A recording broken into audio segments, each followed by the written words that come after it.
How's it going, everyone? How you doing? Welcome back to Agave and Cactus Talk.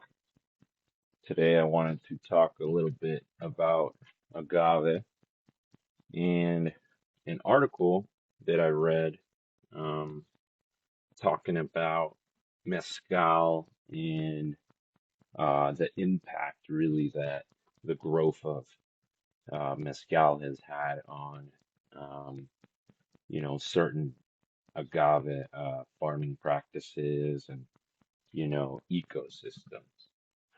So, um, let me grab the article name real quick. It's called Mezcal Must Challenge Irresponsible Agave Farming. It's a little bit old. It came out the 20th of June 2023, and the author is Melita Cayley.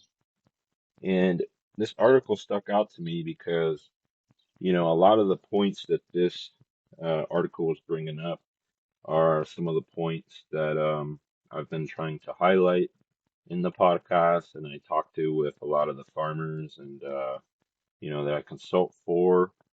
So I thought it'd be cool to talk about the article and you know maybe explain a little bit what they're uh, talking about here, and also not everything I agree with what they're saying. So when there is something I disagree with, I'll highlight it as well.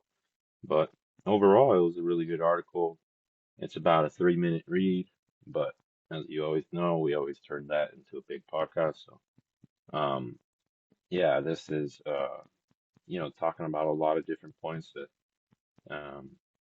each one could probably be its own separate podcast, but it's nice to touch on each of them, um, in quick succession, and that way, you guys get a good amount of knowledge quickly as well. So this article starts off by talking about how the um, the main character kind of in this article, um, they're thinking that the future of mezcal is at risk because of certain factors that they're seeing that's affecting it, right? And we'll get into it, but really what they're getting at here is that they feel that all these different combinations of farming practices and stuff we'll talk about is putting in peril a lot of the rare agave that go into mezcal production, right? So mezcal, unlike tequila, can be made with, probably 2 or 3 dozen different agaves. Um, I don't quite know if, for instance, you can bring in another agave that traditionally isn't from these regions and make mezcal out of it in this region, or if the denomination specifically only lists like 3 dozen species, you know what I mean? But from my understanding, they can bring in other species to the region and still call it mezcal, right? As long as it's made in any region where the mezcal denomination exists. So here's where he's kind of, um, you could say, alarmed, right? Because he's saying, well, you know, um, in one point, I'm referring to he. Let me tell you who he is. So he is Juan Jose Mendez Leon. He is a sixth generation farmer, and he's a mezcal distiller. And he hosted an event called, let me grab the name, called Sustainability and Innovation in Mezcal Production while Honoring Ancestral Knowledge. That must have been a really cool seminar to attend, right? But one of the things he's talking about here is that because Oaxaca is starting to copy a lot of the monoculture of Jalisco, they're starting to, um, kind of go to a monoculture, and it's starting to hurt the environment, the people, the tradition, and a lot of these rare agave species are now being threatened, right? So, um, essentially, he's talking about here how, um, it's an, sorry, how if there is no increase in the agave supply for all of these rare agaves or wild agaves, then it's not really progress. He's literally says it would be irresponsible progress. And he says that because, the growth of mezcal, a lot of it is due to these really rare and unique agaves, right? So most of mezcal, for instance, is espadín, but a lot of the stuff, like probably over 90% of it, but a lot of the stuff you see people talking about online and stuff is like all these rare, mezcales made from, different types of agaves that aren't traditionally uh, uh, farmed at a massive scale, right? So you got really small farms producing these agaves some of the time sustainably, and then you have another portion of people that's also just using their ecosystems wild farmed agave, and they're just harvesting them. And a lot of the times they're not replanting. A lot of the times they're developing these ecosystems and just taking the agave, making mezcal with them, and then ripping out all the native ecosystems of grasses, shrubs, and trees and whatever they have there, and implementing a monoculture of espadín agave because a lot of the market for mezcal is just espadín. So if you're looking for volume to get a massive, return on your mezcal, you you're gonna want to go for what the large market is, which is espadín based mezcales, right? So um, I agree with him here. I do think it is irresponsible progress. Some of my friends like Agaves de Occidente or Correntorum Agaves, these are people that are beginning to propagate by the tens of thousands, dozens and dozens of rare agave species in Mexico, and allowing now Mexican farmers to buy them and have a place to find them reliably and potentially even cultivate them to produce all these unique and beautiful mezcales, not using wild agaves. And the unique thing about that is that, for instance, say, like I mentioned, in Oaxaca, say they probably use 2 dozen traditional agaves, 3 dozen for mezcales. Well, if my friend, if me, all of us have, reliable sourcing for all these different agaves, right? They could potentially have 200 different agave species in Oaxaca and making mezcales out of them within the denomination, right? And putting all these different agave species uh, has several benefits, right? Not only do you take pressure off the wild agave, but a lot of these agaves are endangered, vulnerable. So by farming them at a massive scale or purchasing them from seed growing cultivators and not, from pups that are taken from the wild or stuff like that, then you grow this market, and then now Mexico or USA has hundreds of agave species that are available, and no pressure is put on one certain species. And we've talked about how in different podcasts, how essentially every agave has, higher levels of certain things. Like, it'll have diverse sugars. Some have more complex sugars. Some have more saponins. Some are better for fibers. Some don't have spines. Some have spine. All these different characteristics allow the agave to be applicable to very different things, right? So it's like a sisal, a bluegill agave, an agave atenuada. Those will be really great for fibers sometimes because they don't have a lot of spines, so they can be easily processed, and they've been proven already for fiber, right? So it's like or you could look at Habili, Vilmoriana, not an agave, but Hespero Yucca Whipley, these high saponin Agabaceae family members that can, serve for creating detergents or soaps or all types of different pharmaceutical properties, right? Like each agave is going to have its own thing that it could do and prosper in. And if everybody's only making spirits, it's a grand shame for Mexico, for USA, for Brazil, for Venezuela, for everybody. You get me? Because this shit could be applied to so many different things, right? So if you want to save a lot of these rare wild agaves and not make them vulnerable and endangered, we need to cultivate them by the tens of thousands, by the millions from seed, from sustainably and ethically harvested seed in Mexico and the US, all over the globe, and me and a lot of people are already doing that. And the goal of, I would say, all of us is really to not only save these species, but to allow the market to exist for these species. Because the reason everybody's buying Espadín in Oaxaca, or everybody's buying Tequiliana in, for instance, Jalisco, because it's mainly the only agave that you can sustainably source at an affordable price if you want to start an agave farm. So the more of these agaves we produce, like I give an example, utensis. It's an agave that, because it's rare in cultivation, a little small agave can sometimes be $100, $200.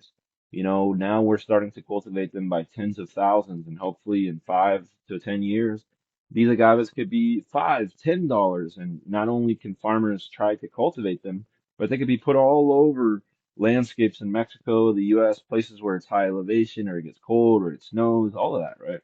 And the same thing, like a lot of these rare agave species, like I don't want to use them, for instance, because I know, okay, well, if I'm buying an agave, for instance, Valenciana, I only want to buy it that's seed sourced from my homie in Mexico, or something that my homie here in USA seed grew. So the Valencianas I have are from a friend in Arizona that seed grew them, and my point is, he, had a friend in Mexico who had them on his land. He harvested them with him and imported them legally into the USA. Like, I'm down to do that, right? But if you just go and steal Mexico seed and you bring it over here, I don't want to support that. You know what I mean? And the same thing, if a Mexican comes and steals utensis seed, I want to support that. You know what I mean? So the point is, ethically sourced seed, you're getting into people who's growing it in greenhouses, and allows this to go out to the rest of the world in a sustainable fashion. So a lot of these agave species will be available if we grow them in mass, and they won't be so highly priced, right? I'll give the example of golden barrel cactus. That was, I've talked about this in the podcast before, how it was grown or it was poached in mass in Mexico, and then it was really high priced, and then people brought sustainably sourced seed into California, grew it by the millions. Now it's not worth very much, and there's a healthy market for it all over the USA. People could buy it all over, and they don't have to poach it, right? And it's not, it's at an affordable price. So that's the model we want for a lot of these agaves, right? We want to make it um, the value not low, but affordable. You know what I mean? And at a price that allows farmers, cultivators, everybody to benefit. So going back to his point of irresponsible progress, Mendez Leon, um, you can make all these mezcales, agave spirits all over the world with all these rare and unique agaves, but they need to be not taken out the wild. We need to be patient. If it takes 10, 20 years to create that market, that's much better than destroying the wild agaves that are left in the ecosystem that, um, we don't know what removing them from the ecosystem, what, this benefits that will have, you know.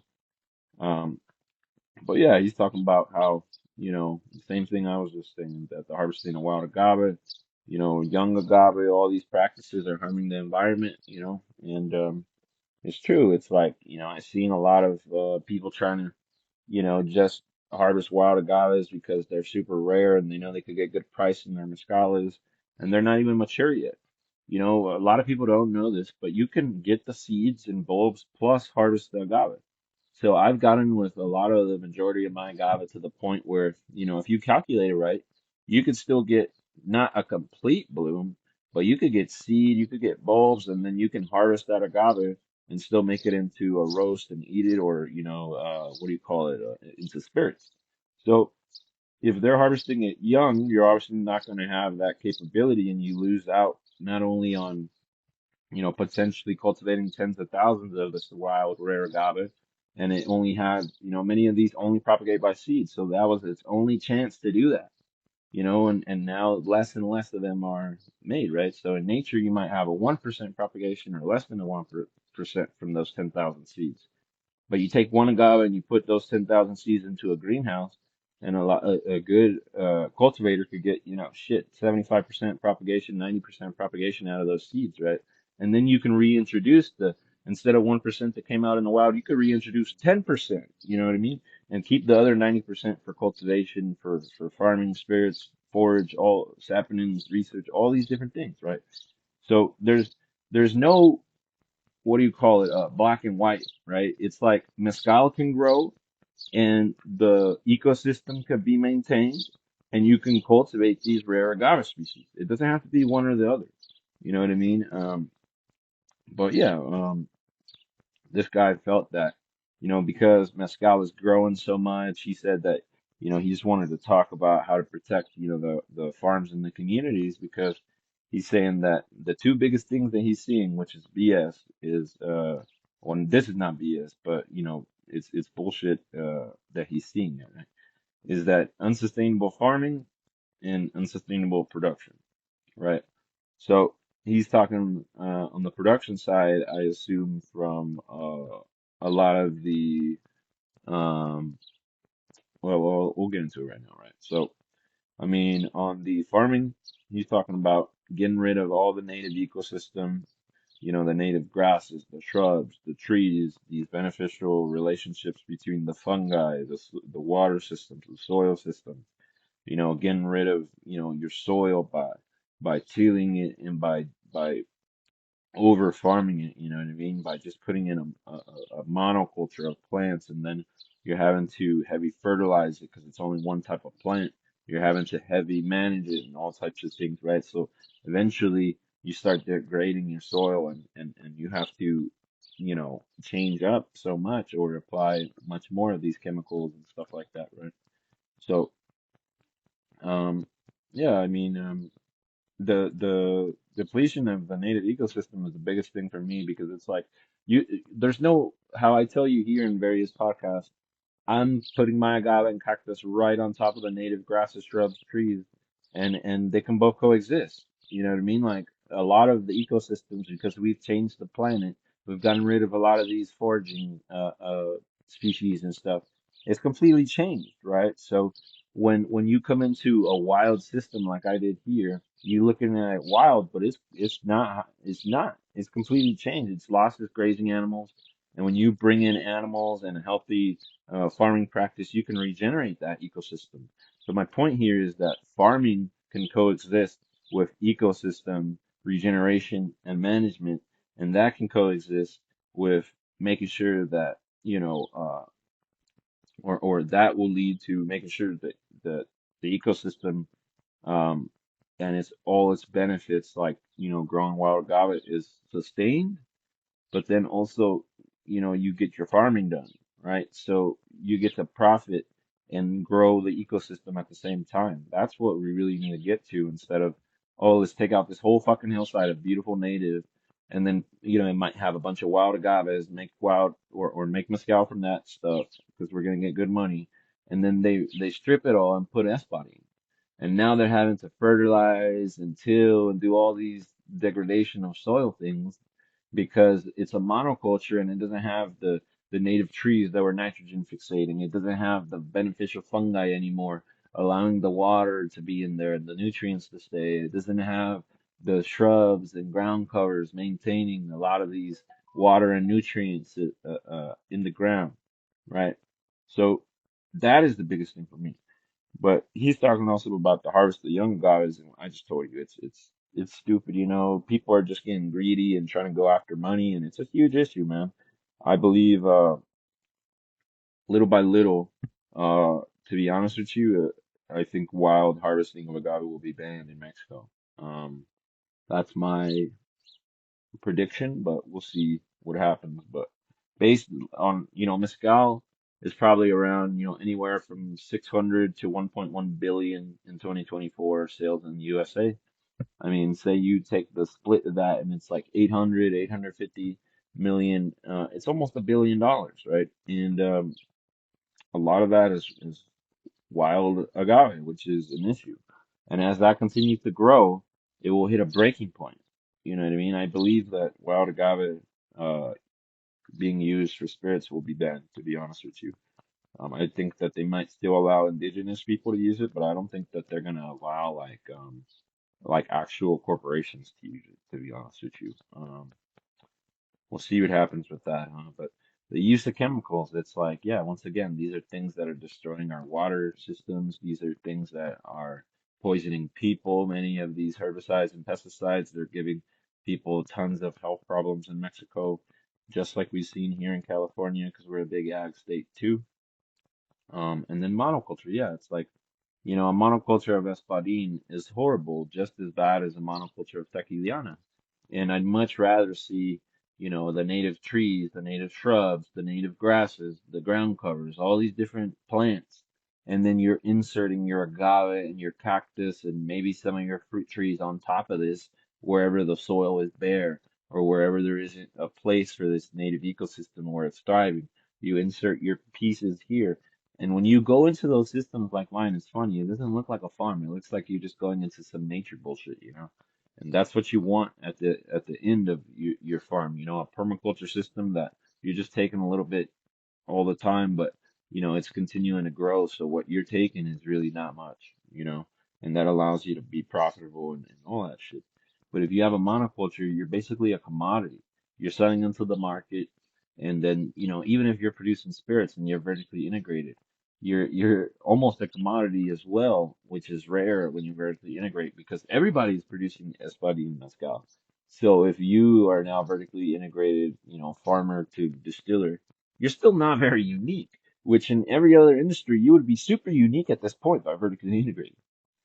And the same thing in tequila. It's like if you're just making a tequiliana and you're coming into the market, there's like 7,000 fucking brands or some shit. It's like, that's the stupidest move ever unless you have millions to blow on marketing and are a very, very good salesman and marketer. It's done. Like I mean, I could do it. To be honest with you, if I wanted to start a tequila brand, I would just do social media marketing, and I think with like I don't know, like $100,000, I could probably get like 1 million followers at least, and you know, probably like tens of or hundreds of millions of views and sell my product very well. Just not even using a lot of distribution markets. You know what I mean? Um, and just selling it maybe with like one or two partners. I mean, the point is, if you wanted to do it, you could fucking do it. But you have to be very creative and unique. And you're not going to be able to just do traditionally what brands have done. Let's blow 10 million on, billboards and fucking commercials and all that shit. If you notice the biggest brands that are popping, they're big on social media. And that's a direct correlation, I would say, because it's like this. It's like, um, the the story is what sells. No matter what product you have, the more you can tell the story to people and show your brand, show who you are. People don't want to buy from brands. You get me? People want to buy from people. And if you can relate to people, like I give you an example, G4, right? They got social media of Felipe Camarena all up the ass, all over the place. They're like him talking, him distilling, him chilling, him smoking his cigar. That's what's up, Felipe. That's my brother's name, by the way. So he's like all chilling and it's relatable. I'm over here drinking my fucking tequila, smoking on my cigar, and I'm like, Felipe's like me, his motherfuckers over there smoking his cigar in his distillery too, man. And then other person drinking tequila is watching, Felipe just be personable, chilling with his homies and talking to people, showing the distillery. And they're like, oh, I could go there and he'll show me around and he'll be friendly with me and he'll be my friend and I'll buy his shit. Once again, people buy shit from people, not from brands. People ask me all the time, why do you sell so much, but I don't see you posting much more than memes and some stories and social media. And I'm like, well, that's really it because I post a bunch of random shit, but if you're niche into agave or cactus, you're seeing it. And those people, I don't need it. Like, say 500 people watch my story. I only need 5 people to want to buy some shit from me for that story to be a huge success, which happens every fucking day. You know what I mean? And my point is G4's success has a lot to do with social media. And a lot of these big brands' success has a lot to do with social media, or small brands that are, getting big. Um, and my point is, if you're gonna come into this Espadín Mezcal or Diamond Tequila, you better be one of the most unique social media uh, people in the world, or it's not even gonna be successful for you. I'm just gonna straight up tell you that much. And if your brand is successful, it could be 100 or 10 times more successful with social media. If you don't understand that, honestly, I don't know what the fuck you're doing in business. You know what I mean? I, off my phone, sell thousands of dollars worth of shit, and I'm just chilling, farming. You know what I mean? I fall asleep, I wake up to fucking mortars. You know what I mean? So it's like, I don't know, how much, like people tell me all the time, like, oh, I want to have a very profitable farm, low labor and shit. And I'm like, well, you better be on social media because I know farms that just have a few people and they sell millions because of they're vertically integrating selling products all over the world through social media and email lists and all this bullshit, right? But getting back to the article, right? Now that was the farming practices he didn't agree with, right? That he calls unsustainable. Now let's talk about the unsustainable production that he's talking about, right? So he's talking about the inefficient use of, agave, so, fermentation boosters, excessive use of water, animal cruelty, and excessive manpower. So let's approach each of those. The inefficient use of maguey. Um, I'm not sure, exactly what he means by that, but just based off what I know, it's interesting because a lot of people hate on, what do you call it? Cristalinos, right? And the way they make Cristalinos by, I forgot the process right now, actually. Um, but the way that they make them is super controversial, right? And they say, oh, it's like a super piece of shit, like process, but that's actually the most efficient way of getting, so I mean, these diffusers, um, that are being made are actually the most efficient way to utilize the agave, although it removes a lot of the flavor, and that's why people dislike them. But that's where it can be controversial because, see, a lot of people would argue the most efficient way to use the agave is utilizing the diffusers.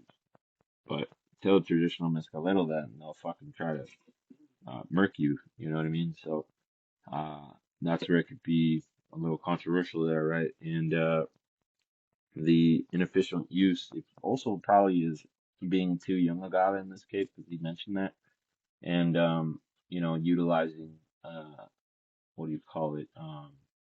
Agaves that one sec that sorry, I got a text, but that are mature but still having blooms, so they're not going through that process I told you of they're going to be able to harvest the seed or bulbs and still get harvested and utilize the agave. So, you want the agave of prime ripeness. So these things are could work in tandem, trying to harvest the seed and waiting a lot for that agave to get really ripe. So, yeah, the inefficient use of maguey really, on the diffuser, I maybe disagree uh, um, with him here because he maybe doesn't is not talking about the use of the diffuser, but if you're looking at efficiency and trying to justify it in this way, you definitely have to talk about the diffuser. And then, he's talking about fermentation boosters. This is another thing that I disagree with. I think you have to be patient.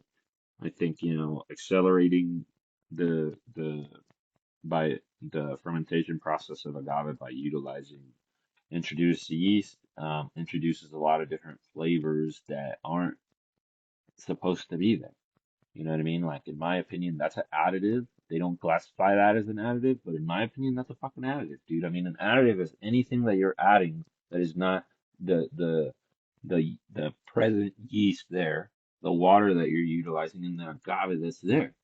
So anything that you add is that's why people ask me all the time, well, oh, is wood barrel aging additives? And I'm like, totally, because the fucking wood is going into the agave, and as it evaporates, that wood flavoring is added, whereas the original tequila is if some of it is evaporating, up to, 3 to 5% a year in certain places.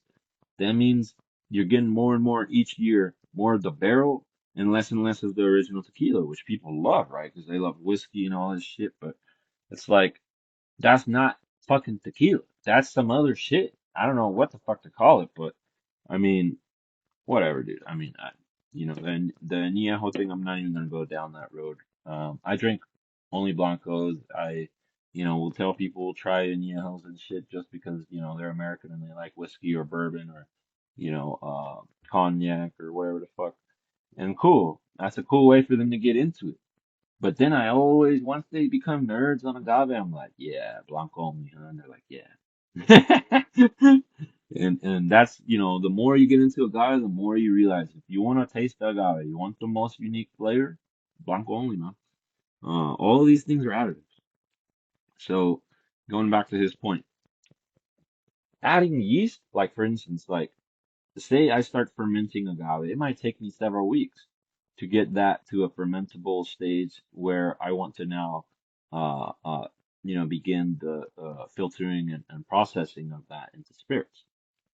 Well, people are little fucking cheaters over here introducing yeast that are lab made and fucking cultured, and then they go over here and boom, it's done in like 3, 4 days. Not only do I see that as cheating, but once again, it's an additive. You're introducing new yeast. A lot of the times they're introducing wine yeast. They're introducing fucking whatever the fuck shit that they just randomly made or bought.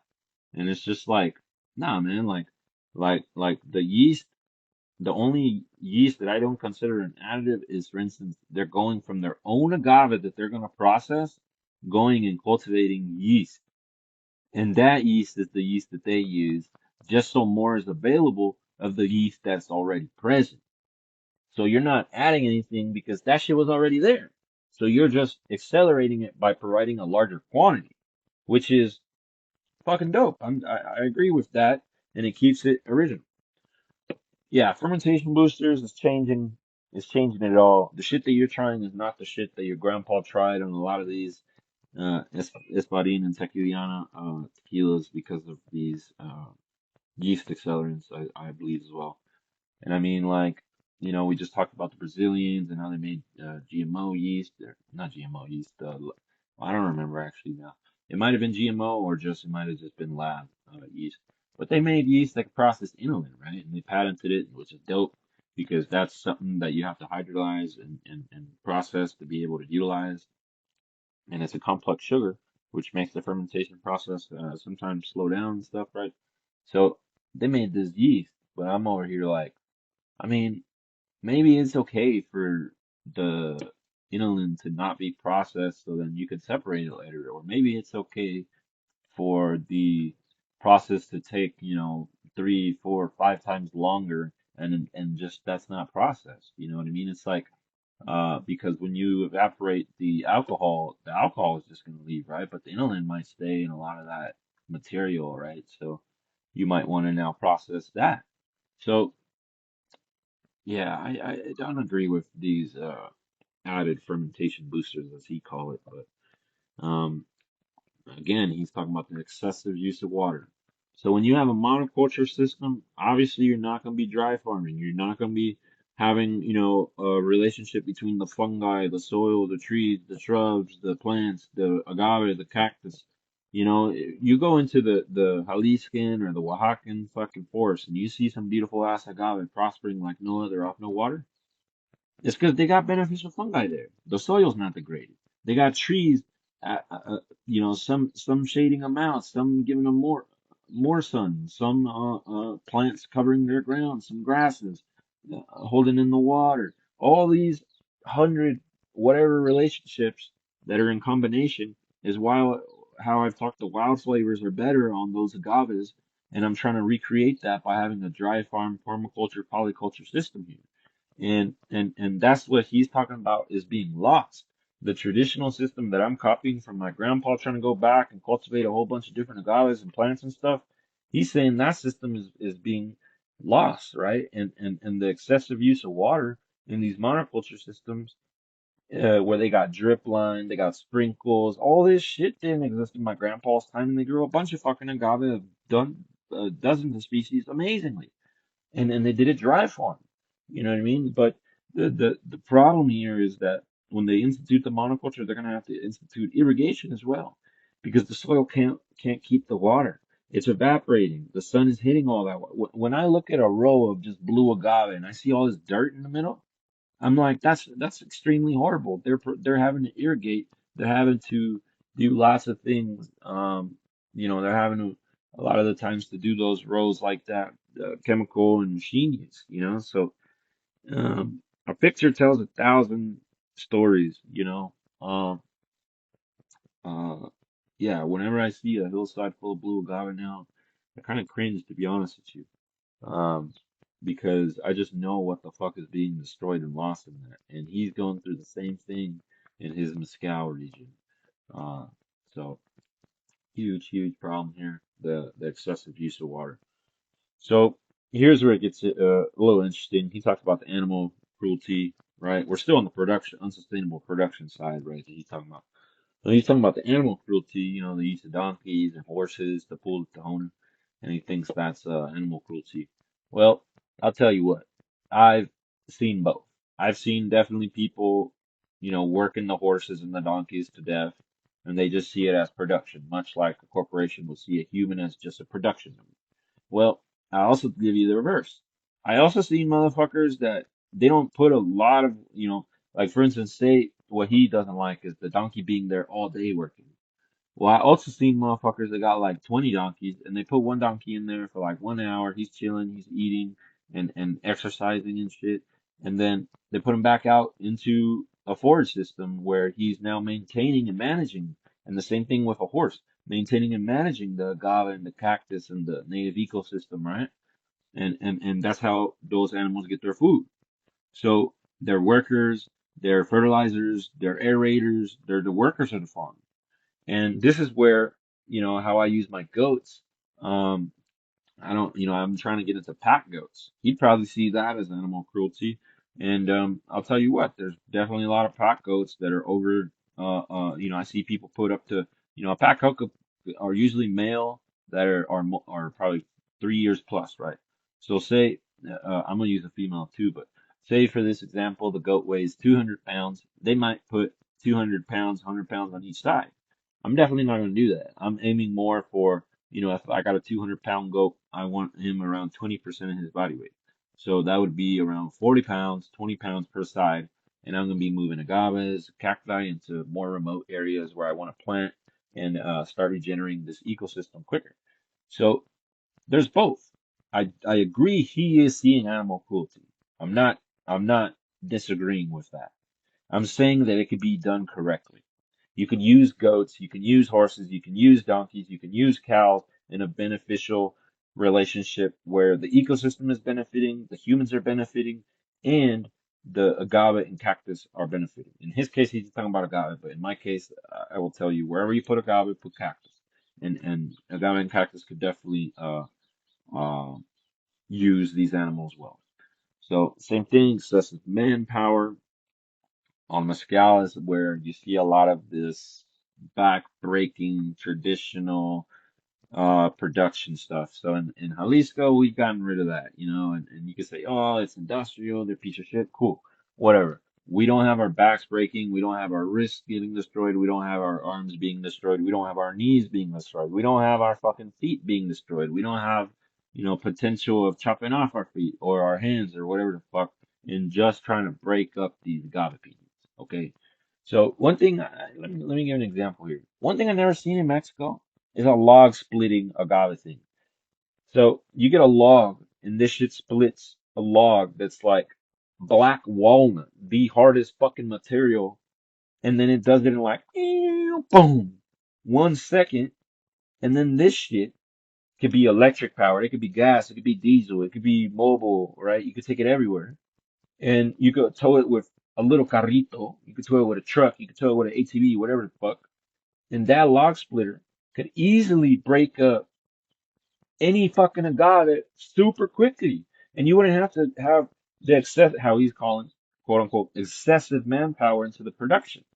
Because that's what he's maybe disagreeing with, right? That the health of these production workers is going down just for the growth of mezcal. And the more mezcal grows, if these are the methods that we continue with here in Oaxaca and Puebla and other places where they can make mezcal, then obviously their health will continue and to accelerate and deteriorate and in greater volume, right? So I agree with him there. We need to get away from the manpower. I know that is traditional way of doing it. Look, I've already, like I mentioned, the Brazilians are talking about, tractors to harvest agave. We need to be working on that, okay? Look, there will always be the traditional humidor style of agave spirits. Does that need to be 90% of the market that is going into fiber, that is going into biofuels, energy, all these different things where you don't need the traditional humidor, right? So it's like, for instance, maybe you say, okay, the super rare agaves and beautiful agave spirits in USA or mezcales in Mexico, you have them, uh, one second real quick. Sorry, got a text. But what I was saying is just that, okay, well, if you want to produce these super unique, traditional, spirits, right, in either country or whatever, then you can do that humidor style. Great. You do these niche spirits, humidor style.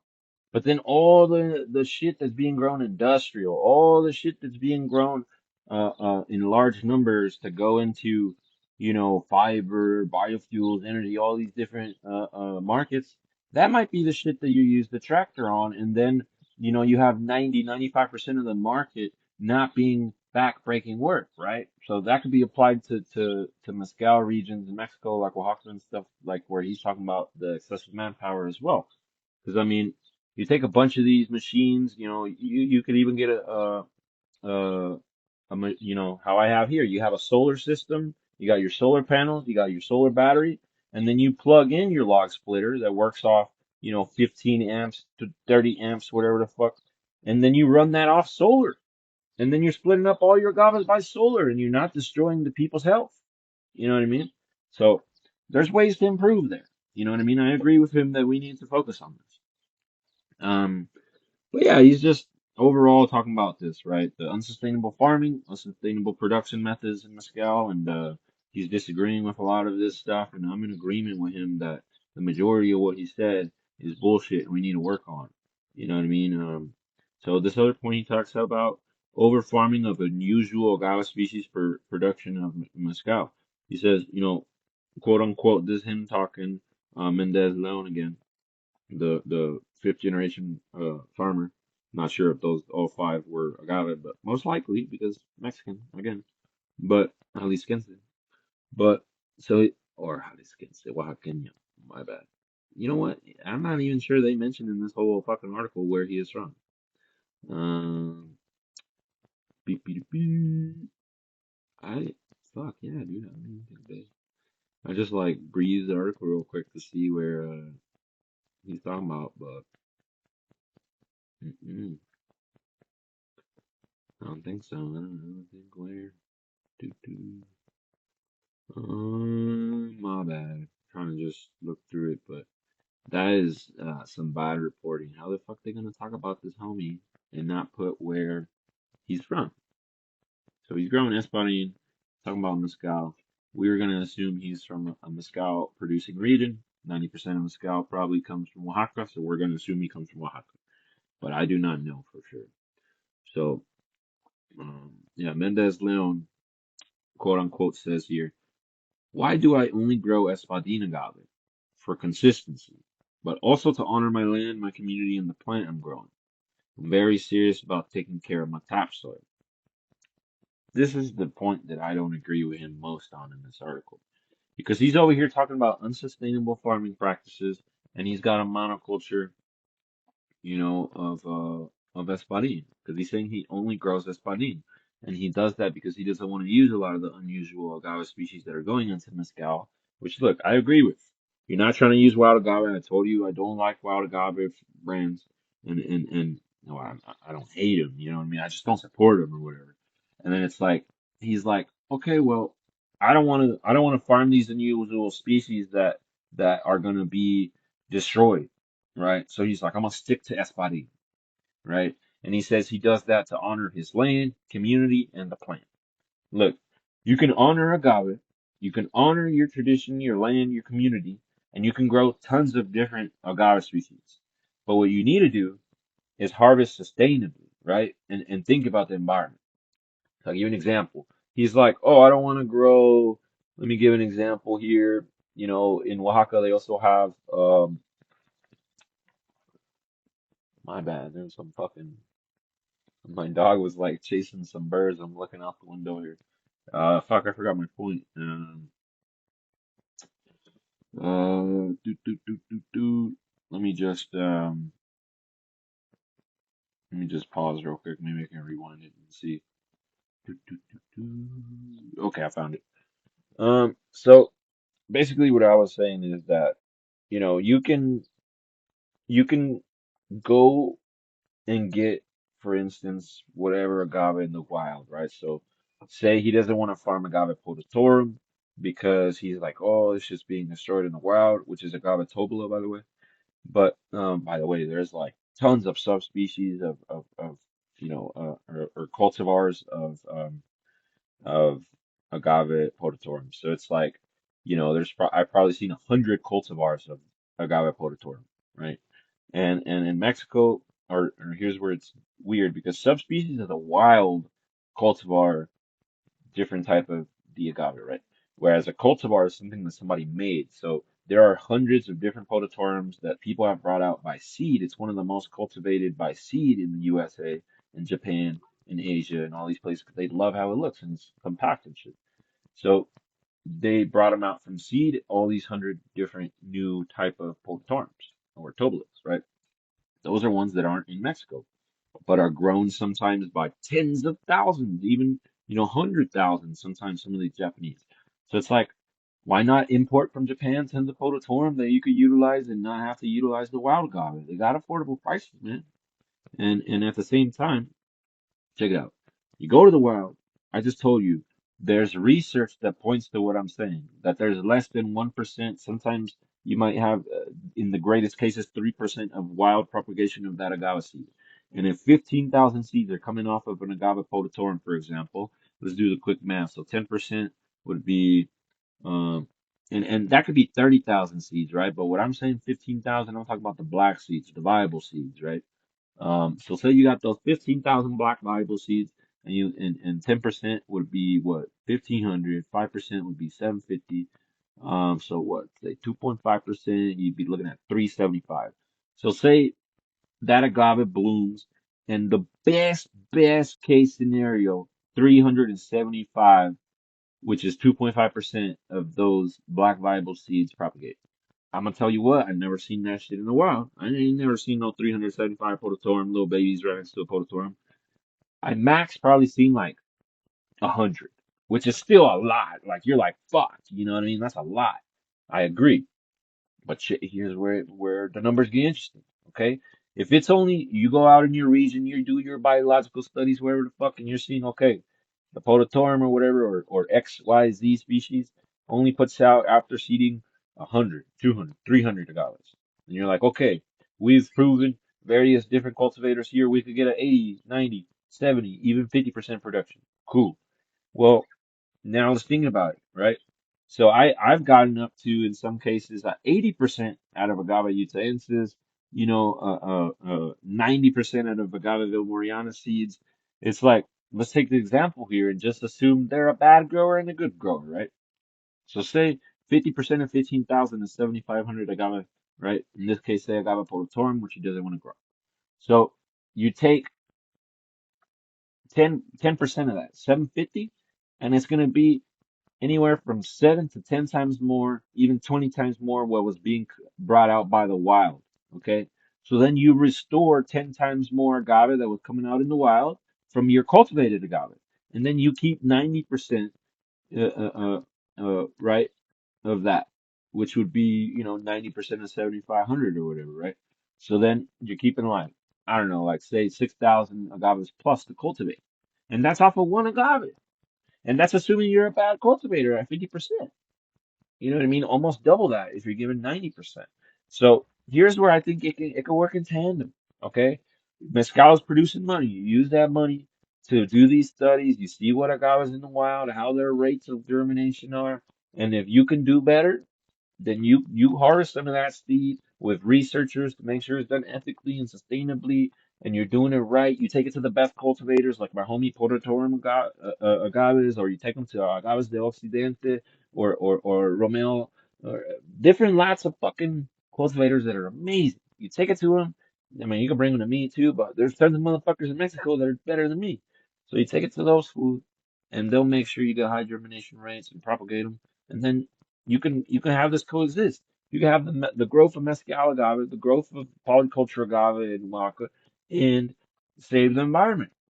You can restore that agave back into the ecosystem, right? And you're taking the wild genetics, so it's like it's only going to be or it's not going to be any generations separated from the wild mother. So you're taking it right back to the mom area, as good as it gets, right? Because sometimes in restoration, like I give you a Gavashawi example, we're already trying to restore a Gavashawi into the wild, but it's like a two or three generations separated from the wild species. It's very difficult for that agave to survive in that wild environment, being so distant already from it. You get me? So, um, I agree with him trying to honor his land, his community, the plant. But there are ways to do this where you can get away from that monoculture of Espadin, because a lot of the issues that he was talking about, he's actually going to incur them by doing a monoculture of Espadin. So he's talking about all these unsustainable farming practices, but he's participating in it. So I'm like, come on, man, fuck, bro. I don't get it there. You know. Um, he said, yeah, he wants the agave to grow to its full life, and avoiding the hardest the young guy. I think every consumer that loves agave spirits, every fiber producer that wants the best fiber, every energy producer that wants the most biomass would agree. So we don't want to, it's like an apple tree. Do you fucking harvest if you got red uh, Fuji apples or whatever the fuck do you harvest them when they're green? No. You wait until they're ripe, bro. And the same thing with agaves. You can't be harvesting young and here's the other thing that's so dumb, bro. It's like, look, I was talking about this with my homie. It's like he was talking about how they're making a mezcal out of agave valenciana, super rare agave, native to Jalisco. This guy won some awards with the spirits he made and dope shit going on, right? Well, this agave valenciana, when they cut the bloom off, it was only 5 bricks. And and I told him, oh, so my recommendation, wait 8, 12 months, and then the sugars are going to get more complex, and as it starts to develop, it's going to get ripe, and then you're probably going to get something like anywhere from 25 to 40 bricks. And then he's like, oh yeah, that's what I'm doing, you know. And I was like, cool, because he already knows he's a G. But my point is, imagine if they made a spirit out of that, out of a 5 bricks. But that's what these motherfuckers are doing, dude. And that's why they need so much agave. Because of 5 bricks of agave, like think about it. If the tequila, the mezcal, the raicilla, the bacanora, the sotol, all of these agave plants, agaves, the sugars is what makes these products of spirits. So the lower sugars that you have, the less product you make. So I always talk with people. I'm like, look, they say how much bottles you get from a plant or whatever the fuck. It's like I always tell them, look, a really well grown agave tequiliana that is 400 pounds, you can easily get 40 bottles off of. Now, a lot of people's agave tequiliana is growing to 100 pounds in Jalisco, not like the 400 pounder Israelis, Australians, American tequiliana. But in that same example, they're getting 10 bottles. They're usually taking 8 to 10 pounds to create one bottle, right? And that might be a 500 milliliter bottle, not a liter bottle, right?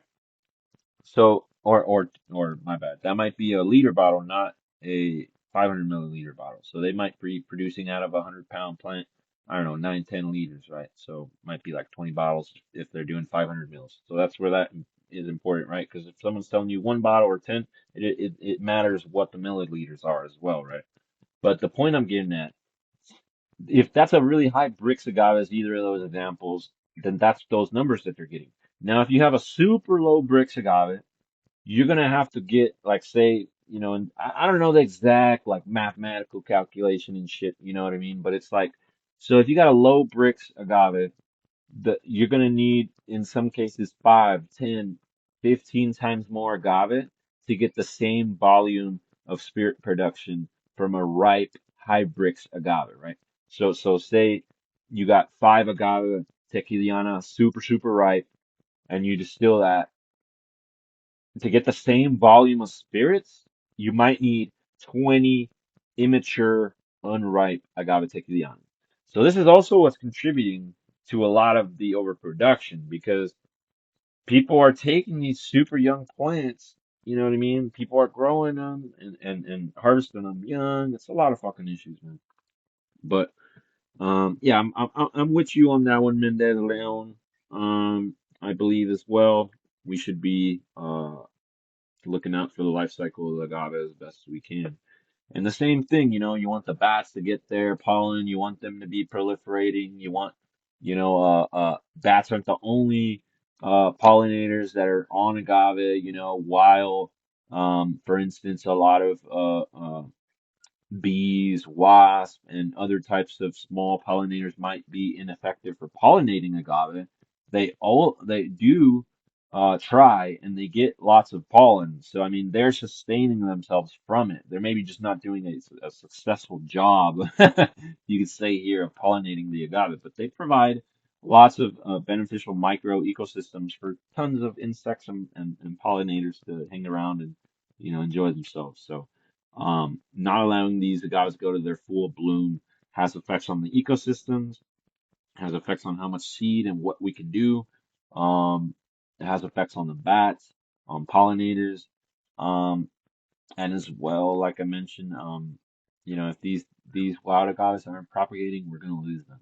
So either we need to do it or leave nature alone and let her do it. But we're not leaving nature alone. We're developing the fuck out of Oaxaca and Jalisco, unfortunately. So it looks like that's not an option. It looks like we have to take this into our hands and cultivate the fuck out of these agaves, or we're gonna lose them. You know what I mean? Like agave shawi.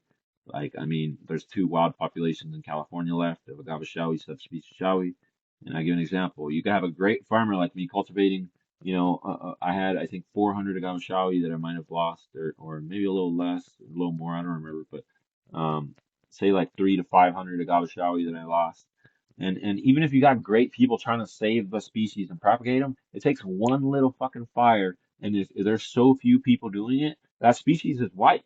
Like I did not want to make spirits out of this. I literally was like, I want to give these to the Natural History Museum of San Diego. I want to give them to restoration projects in San Diego and Baja California and restore that shit so we can have a whole bunch more. And then they get seed, and then I get a whole bunch more and propagate them. Fucking beneficial cycle, right? But one little fire took that out. I probably had more shawi than anybody in California. That's burnt, dude, at a small scale, you know? But, I mean, I can't say that because I don't know for sure.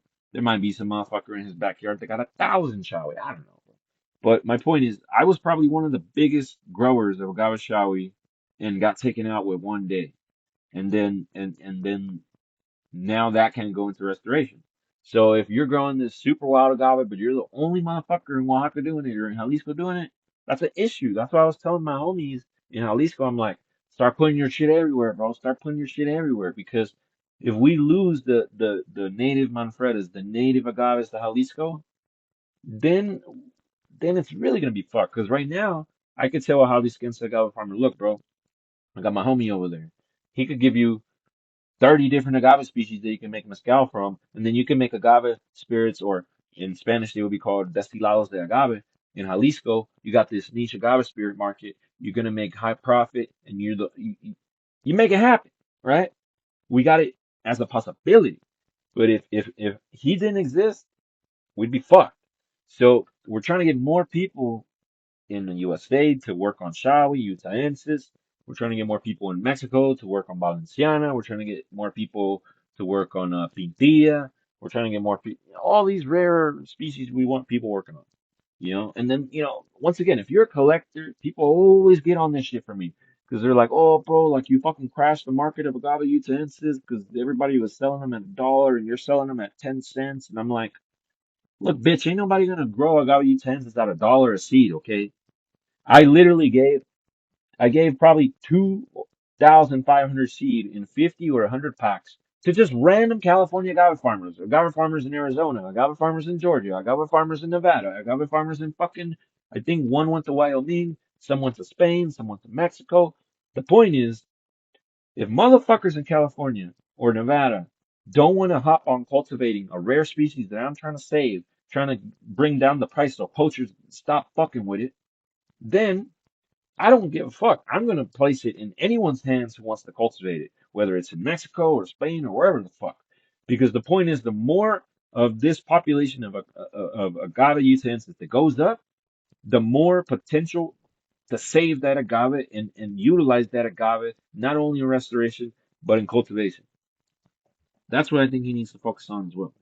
You know what I mean? It's an interesting thing, you know. That's why I love this conversation. Once again, it's a 3 minute article read. I'm over here already 60 minutes into the podcast. It brings up so much good points, man, these articles.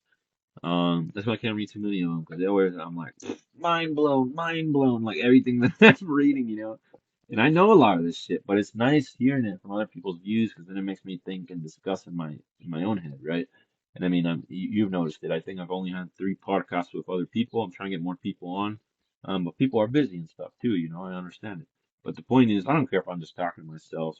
That's how I learn, and just how you learn from talking to other people just by talking on the podcast here with myself and reading these articles and research papers. I'm learning, you're learning, we all learning. It's all good.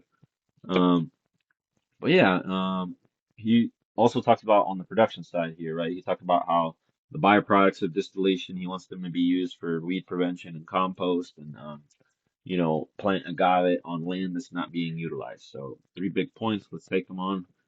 Um, this is where I don't agree with using the gas actually after distillation and reinserting it into the landscape. If you have no proof that that farm did not use chemicals, I would highly suggest against that because the bagasse is a concentrated form of the pesticides and herbicides because they don't pass on through distillation into the alcohol. So they're staying in the bagasse, which means they're concentrating in that. You get me? So if you're throwing this shit all over your land and say the farmer, I give an example. Say a farmer utilizes the big R uh, herbicide. You all know what it is. Say they use the big R and they're spraying this herbicide and this shit stays in the year or in the soil for years. It's in our plants, it's in our food, it's in all of this shit because it has a long half-life. Well, okay, you produce spirits out of that. The bagasse now has a concentrated herbicide and pesticide. Now you spread it all over your farm. Now say you're chemical free like me, you just fucked your farm. You just spread chemicals all over your farm. That's why, once again, if you're in LA, SF, these big urban markets, don't take free mulch. Do not take those trucks of free mulch. Oh my God, you will fuck yourself so hard. I used to think it was a good idea, but after seeing several farmers do that, I always had a bad feeling about it. I don't know why. But, you know, I would bring mulch that I created by chopping up my trees because I'm identifying the tree and seeing what herbicide, you know, I'm managing a lot of these trees. I know that they're chemical free a lot of the time. But yeah, like you may unintentionally destroy your soil and plants by spreading all this chemical shit all over your farm. So in that case, I agree with what he's saying. It's a great compost, but you must mix it with other stuff so it's not so concentrated and you have to basically use chemical free in the growth of that agave, or it's practically worthless to be honest with you. I would not use it. Like all these big chemical agave distillers that are just like, oh yeah, we're giving all our free bagasse away, blah blah blah. In my head, I'm like, red flag, red flag, red flag, because I'm like, did they do chemical herbicide, pesticide testing on that before they spread it all over fucking Mexican agave farms? Feel like it's like, you know, when the when the Europeans came and they were trying to maybe be good people with the indigenous, but they were spreading like diseases through blankets to them, right? Like they were like, oh, here's this blanket, and then they killed them. And that might be what's happening here. It's like, oh, here's all this free compost, and then you destroy the ecosystem. You know what I mean? But it can't be great weed prevention when you combine it with animal manures, with mulch that's coming out from your plants, trees, and shrubs that are native to the ecosystem. So that's how I believe he could improve on that and make it better. So in that case, it could be a good system. Planting agave on rested land. So here's one I definitely agree with him on. I've been thinking about this a lot in California and how we could do this in California. But agave, even if it's not being utilized for spirits in a dry farm ecosystem, regenerative system, you could put it on every abandoned lot and it could just be carbon sequestrating the fuck for you. You know what I mean? And there's already, all these projects around the world talking about the grand potential of agave being part of a multi-species polyculture farm that could potentially wipe out a lot of the carbon pollution in the world if you utilize these agave leguminous, cacti, grassland animal systems, and implemented them in Africa, Latin America, all over the world, right? So there's been some bold claims about that actually. One of the people working on that has said that if you did these systems in all the arid landscapes, we wouldn't even have carbon pollution. Um, Bold claim. Actually, the math supports him. It's just whether actually you could feasibly adapt the majority of world arid systems to an agave, legume, cactus, grassland animal system is debatable, but at the least. But it's fucking great projects actually, and I hope he is successful. I'm just saying, like if you know it's difficult, then maybe you go into it with, oh, we got to work more with the government or with the locals or whatever the fuck. And this is where, when I studied environmental science, it's like they would go into these projects and try to help people be environmental in Africa and shit. They were like, don't chop the trees down. Don't. Save the planet. And this is why I would talk about you with the hippies. Like they sometimes get it wrong by just protesting. You got to give people money. And sometimes you can't give the people the fish. You got to teach them how to fish. So it's not just the money too. It's the how do you make the money? So instead of telling these African people sometimes, don't chop the trees down, right? They gave them trees for free. They planted it for them. They showed them how to manage them in many cases. And then they said, look, you could chop this tree down and get wood from it for money. You know what I mean? So then the people started reaching out to them and trying to plant more trees so they can make more money. You know what I mean? And then they were incentivized to not cut the existing trees down, but plant trees and harvest those trees, right? And here's the other thing. At first, the program was a huge failure. Why? Because when they gave the trees to people, the African people, I forgot what country it is, by the way, or what tribe or whatever the fuck, right? But sure, if you kind of like Google this, you'll find it, right? But when they gave these trees to the people, they thought that the people thought that the trees were the government's trees, and they didn't want to harvest them or make money from them because they were like, that's not my tree. So they have to go in and educate people and say, no, this is your tree. We are giving this to you. This is completely yours. So a lot of different cultural barriers. They have to bring in anthropologists to make these restoration projects or environmental projects make sense, right? You can't just tell people to do shit. You have to make it make sense for them. And the only motherfuckers that will understand them are anthropologists or themselves. A lot of times even the anthropologists fucking it up. I'm just saying those are like the most closely that's the person outside of a locale that can most closely understand them, but even sometimes they get it wrong, right? So, yeah, that's a big thing. I think planting agave on rested land. I mean, we need to be doing that all over the world. Huge carbon sequestration potential there. But once again, it can't be a monoculture. It cannot be a fucking monoculture. It's just gonna be straight bullshit and actually be worse for the environment. So he's talking about planting corn and other crops to add nutrients and restore the soil. We talk about this all the time on the podcast. Go for your native leguminous trees for nitrogen fixation. Go for plants that like grasses that are working with beneficial fungi and covering the ground. You know, he's talking about corn. Do the three sisters. Don't just do corn. How I don't know actually. I don't want to judge him. I don't know if he was just saying corn, but you know, in this article they say that Mendez Loan is doing biodiverse corn. So you might be planting various species of corn, right? Which is also dope. But when I've mentioned this in the past, even a monoculture of multiple species of the same or subspecies of the same species is a monoculture. So biodiverse corn is kind of like an oxymoron, like in my opinion. But anyways, do the three sisters. Do the corn, do the beans, do the squash. You got the squashes ground covered, the beans growing on as vines up on the corn. And if you got a bunch of different I'll use their term now, right? Like I said, you said it was whack, but now I'll use it. The biodiverse corn or squash and beans. You have say 10 different species of each of those that are all Mexican cultural native species, and then you're trying to save those species and grow them and propagate them as well. That'd be dope. Um, so yeah, I agree with him there. I mean, other crops that add nutrients into the soil. I mean, every plant has a beneficial relationship, usually, unless it's like uh, like not going to work in a symbiotic relationship, which is rare. If you're choosing the proper plants. So, I mean, like here in California, the native oaks, people always say, oh, like plants don't grow up right against them because they release toxins and shit. Well, native oaks actually work with beneficial fungi, bacteria, and create, little mycelium networks that benefit the ecosystem. So in that little like trunk area, yeah, okay, plants maybe can't grow as well. Some can actually, by the way, but most won't, right? Because of the small toxins they release. But around the oaks, like say you got some oaks and then around them a couple feet away you got a whole bunch of agave, cactus, grassland or grasses and shrubs or whatever, small trees like fruit trees. That system will work. The oak will benefit all of those and makes them grow completely better, and there'll be a beneficial relationship for the oak as well. So oaks, the majority of the genetics is from Mexico. I've never understood why they don't grow. And here's another fact: 75% of the indigenous diet in California was fucking acorns. Why? And you think that was only California? Mexico for sure had a large percentage of their diet in places where there were high oak trees be acorns.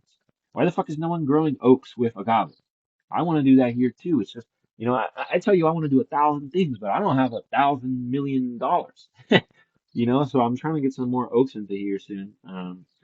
I got some in the greenhouse, got some growing, but ideally I would like to go buy some 24 boxed oaks and just start planting them. Boom, boom, boom, boom, boom.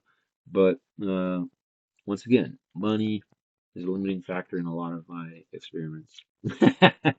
It's not for a factor of trying though, because we're selling the crap out of shit. It's just um, go buy more plants so I can make more experiments. All right, check it out. So yeah, restore the soil. He talked about how those biodiverse plants will do. Boom, boom, boom. I agree. Uh, So, yeah, in conclusion, he says, this is his words, improving efficiency, innovation, and sustainability in artisanal mezcal production is essential for the long-term viability of the industry and preservation of our cultural heritage. Mendez Leon. I couldn't have said it better myself. The only way I would change is instead of mezcal, say agave, because wow, that was a good one. What he said there, you know. I'll say it again just so you hear it one more time. Improving efficiency, innovation, and sustainability in artisanal mezcal, which I'll substitute for agave. So, in artisanal agave, is essential for the long-term viability of the industry and the preservation of our cultural heritage. Cultural heritage. Couldn't have said it better myself. We need to go back to our roots. We need to be doing what our grandpas did, and not doing what these monoculture systems have been kind of thrown on us, and we shouldn't be continuing them. We need to be going back to our tradition, our culture, and like I tell you, my grandpa grew a bunch of diverse species and stuff. That's not only my grandpa. That's like everybody in Mexico, everybody's family in Mexico, and even here in America, a large majority of them were farmers, and they were doing this. Many of the families for generations and generations and centuries and they had sustainable polyculture systems that improve the environment, people, uh, and agave industry. It didn't destroy it. You know what I mean? So, good shit, Mendez Loan. I hope meet you one day. We'll see what's up. We'll have some mezcalas, my friend. Um, so yeah, once again, another great point he says, as we move forward, let us reaffirm our commitment to honoring our ancestral knowledge, and building a sustainable future. Really, really agree there. We need to go back into the history, and only by understanding the history and learning from the history will we be able to put our new twist into the future. Because it's not going to be exactly the same as the traditional systems. We're in a new world. We're in a new economy and a new everything, new Earth even. It's not the same Earth that our grandparents had. Completely different climate and ecosystems, right? Many of them are failing. So we can't do what they did exactly.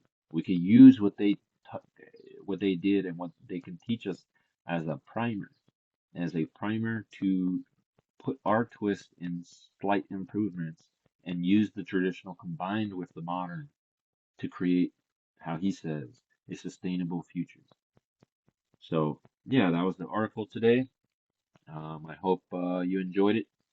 Um, and I hope that you learned something today about why it's very, very important to be farming agave in a sustainable way.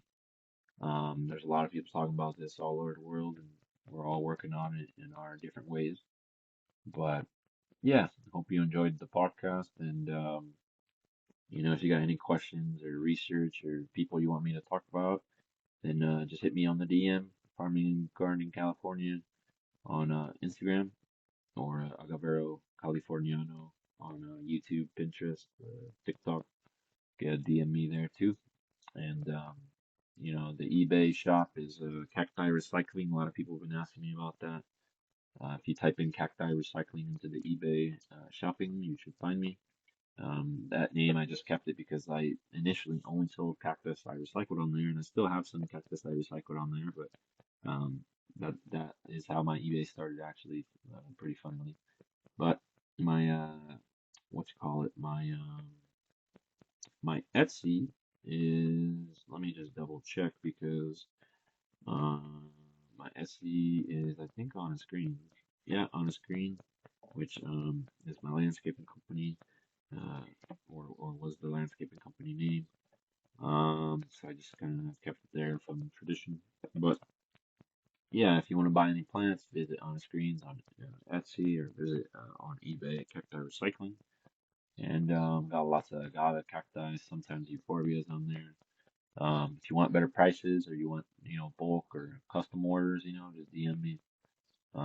You can leave comments wherever, but the only comments I look at are on YouTube and fucking what do you call it, Podbean. I need to once again find a way to put all the comments onto one page so I could respond to them all, and not feel like you got, or have you guys not feel like I'm ignoring you. But anyways, yeah, hope you enjoy the podcast. Go farming, or go follow Agave and Cactus Talk on Instagram as well. But have a great rest of the day. I'm gonna go plant some agave, and I'll catch y'all at another time. Peace out, everyone. Have a good one.